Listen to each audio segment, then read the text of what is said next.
আজকে সকালে জামাইকে বললাম কাল আমি বাপের বাড়িতে যাব।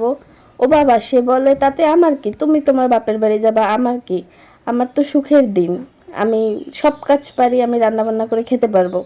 বাহ, ভালোই, আমি তো খুশি। তার একটু পরেই সে অফিসে গিয়ে আমাকে মেসেঞ্জারে বিশাল এক লিস্ট পাঠাইলো, বললো এইগুলো রান্না করে ফ্রিজে রেখে যাবা, আবার আর কোনো সমস্যা নাই।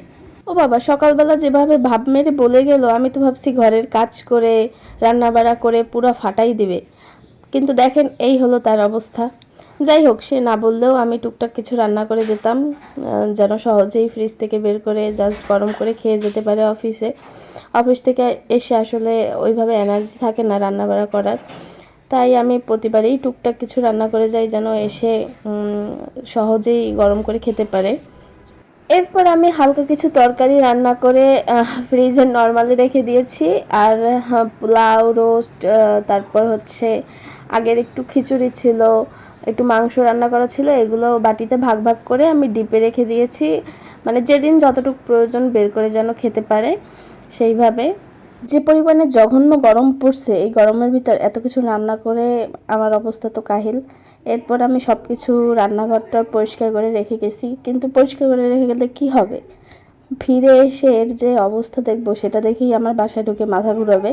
সব কিছু মেনে নিয়ে এরপর স্নান করতে চলে গেলাম। যে পরিমাণে গরম পড়ছে, স্নান না করলে অবস্থা খারাপ হয়ে যাবে। স্নান করে এসে দেখি তাহার মনে কি যে আনন্দ, কাল আমি বাপের বাড়িতে চলে যাব, সেই আনন্দে সারাদিন ঘুরতে পারবে, কেউ কিছু বলবে না।